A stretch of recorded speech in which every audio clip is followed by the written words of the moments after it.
Hello. Hello. हाँ, जय भीम। जय भीम जी। वो कौन सा गाली दे रहा था कौन? वो नंबर पे? कौन गाली दे रहा था? अरे फेसबुक में है। नहीं, गाली तो किसी ने नहीं दिया। अरे इसमें फेसबुक में मान लीजिए वो बात करता है बौद्ध के विषय में। हाँ, तो कुछ गर्मा गर्मी हुई होगी। उसका नंबर दीजिए। नहीं, नंबर लेके क्या करेंगे आप?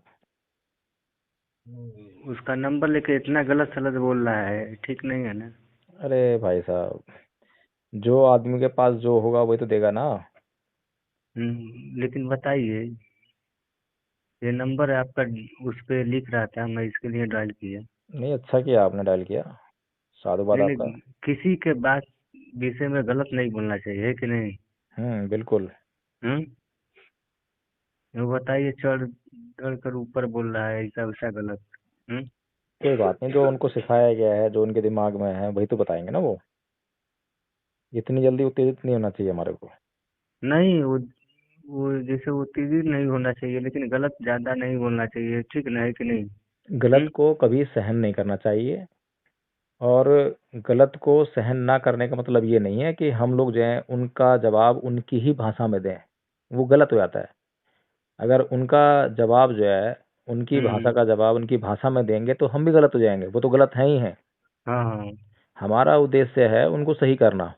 लेकिन कहाँ से ये मिलता है इन लोगों का? हम्म इनकी क्लास चलती है आरएसएस में। आरएसएस की? अब क्या बोले, आरएसएस के नंबर मिलता तो उसको भी बात करता मैं तो ऐसा ही। आरएसएस को एक आदमी थोड़ा ना है। आरएसएस में तो लाखों लोग हैं। और लाखों हम्म, लोग जो है दिन रात लोगों के दिमाग में ये जहर भर रहे हैं। जहर भरे तो हम भी भर देंगे ना, थोड़ा सा, है कि नहीं? नहीं नहीं नहीं, वो आपको जो काम करना चाहिए ना, वो हम काम लोग जो है आप करिए। यानी कि हम जो। इसके लिए, देखिए सर, हम लोग मेहनत मजदूरी करने वाले हैं, लेकिन दिन पे दिन आया हुआ ऐसा देखते हैं कि हर तरह, हर हिसाब से ही उल्टा सीधा गलत बात। हम्म अब मैंने कहा ना कि जिसके पास जो होगा वो ही देगा। तो जिस जो ये अपने आप को कहते हैं हम हिंदू हैं, तो अब हिंदू लोगों के पास अगर ये है तो वो यही दे रहे हैं। हमारे पास तो ये नहीं है ना। नहीं हमारे है। पास तो जो है बुद्ध का धम्म है। हम्म और वो दिखाता है शांति, अहिंसा, सभ्यता, शालीनता, सहनशीलता। वो तो तो सबका एक सामान्य है। हाँ, तो अगर हम लोग जो हैं, अगर अपने धर्म का प्रचार करना है हमें, तो हमें हम्म शांति, धैर्य, सहनशीलता से ही बात करनी पड़ेगी ना। लेकिन सर कितना दिन सहन करेंगे? यही तो हुआ था भीमा कोरेगांव में। देखिए, भीमा कोरेगांव की बात जो थी, वो जो घटना थी, हम्म उस समय जो उस वक्त की जो जरूरत थी, वो हम्म डिफेंसिव मोड था। समझ रहे हैं? हम्म जब हमारा काम जो है अहिंसा से नहीं चलता, हम्म और हम अहिंसा की बात कर रहे हैं, लेकिन सामने वाला अहिंसा की भाषा को समझ ही नहीं रहा है और वो हिंसात्मक हो गया है, हम्म तो उससे बचने के लिए हमें हिंसा का प्रयोग करना है, ना कि उसको उसके ऊपर अटैक करने के लिए। समझ रहे हैं बात को? हाँ, समझ गए। हमारी जो संस्कृति है, हमारे जो महान पुरुषों का जो संदेश है, उसमें हम्म कभी भी अटैक नहीं है। उसमें प्रतिरक्षण है। दोनों बातों में फर्क है, दोनों बातों में है ना। हम्म तो हमें सामने वाले को भी यही समझाना है, क्योंकि सामने वाला जब हमारी भाषा समझ जाएगा तो वो हमारी ही भाषा में बात करेगा। नहीं समझा तो? नहीं समझा तो फिर वो अपनी भाषा में बात करेगा।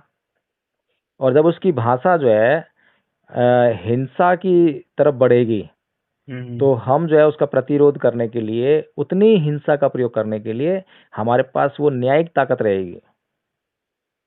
सही लेकिन बात। हम जो है अपना हमारे अंदर, खुद के अंदर अगर सहनशीलता नहीं है, धैर्य नहीं है, सत्य नहीं हम्म है, न्याय नहीं है, और हम दूसरे को उसी भाषा में जवाब दे रहे हैं, तो हम भी उसी कैटेगरी में शामिल हो गए। फिर वो गलत हो जाएंगे। गलत हो जाएगा वो जो है। यही तो हमारे साथ हम्म गलत हो रहा है ना अभी तक, कि सामने वाला हमें उकसाता है, हमें गाली देता है, तो हम भी उसको गाली देने लगते हैं। अब दो आदमी देख रहे हैं, उसने मुझे गाली दी, मैंने उसको गाली दी। अब दो आदमी फैसला करने के लिए खड़े हुए हैं। अब बताओ किसको हम्म सही बोलेंगे, किसको गलत बोलेंगे? लेकिन सामने वाले ने मुझे गाली दी और मैंने उसको गाली नहीं दी, मैंने उसे प्यार से बोला और 2 आदमी खड़े होकर देख रहे हैं, तो वो तुरंत से न्याय करेंगे, भाई तू बहुत गलत है, कहेंगे ना ऐसा जो है। और सही बात है। बस तो फिर यही है हमारे महान पुरुषों का संदेश, इसी को हमें समझना है। लेकिन मैं अगर वही बोला, वो बताइए, बार बार देखता हूँ ऐसा उल्टा सीधा हर हाँ, आदमी। वो भाई साहब मैं तो रोज के इतने फोन अटेंड करता हूँ मैं तो और मतलब परेशान, मैं भी परेशान हो जाता हूँ देखते देखते। हाँ, लोग जो हैं मतलब मैं उनको समझा रहा हूँ, उनको बातें समझ में नहीं आ रही हैं, मैं फिर भी कोशिश कर रहा हूँ, लेकिन मैं अंत तक यही हार नहीं मानता, अपनी कभी भी जो सभ्यता नहीं छोड़ता मैं। मेरे मुंह से कभी भी जो है आप अश्लील शब्द नहीं सुनेंगे। अश्लील काहे के लिए बोले जाएंगे, सबका हाँ, परिवार है, हर आदमी है। बिल्कुल यही यही चीज उनको समझानी है कि जो आप जिस भाषा का प्रयोग कर रहे हैं वो आपके लिए ही सही नहीं है, तो मेरे लिए कहाँ सही हो जाएगी, है ना। हम्म। क्या नाम आपका? हमारा नाम सोनू कुमार है। सोनू कुमार। चलो, बहुत अच्छा लगा आपसे बात करके और इतनी रात आपने फ़ोन किया, इतना आपने परिश्रम किया, इसके लिए बहुत बहुत धन्यवाद। ठीक है सर, मैंने ठीक। आया काम करके, मैं वो देखा, फेसबुक को चालू किया, हाँ हाँ, मान नहीं लीजिए है। हम, मैं भी देखता हूँ। जी बहुत जी। बहुत परेशान, ये सब देख देख के इतना हो गया ना। परेशान बहुत, मत होइए, परेशान बिल्कुल मत होइए, परेशान होने से कोई समस्या हल नहीं होगी। जैसे समाधान अत्याचार, समाधान खोजिए। अत्याचार रोज होता हाँ हाँ, है कि नहीं, हर घंटे पे होता है। बिल्कुल बिल्कुल। अत्याचार को रोकने के लिए हमें जो है शांति का प्रचार प्रसार करना पड़ेगा, लोगों को सुधारना पड़ेगा, वो है तो ना। सही बात है। हाँ, चलो ठीक है सोनू कुमार जी, आप काम से आए हैं, थके आ रहे हैं, आराम कीजिए। चलिए ठीक। ठीक, सर ओके, जय भीम, नमस्कार। नमोदय। नमस्कार।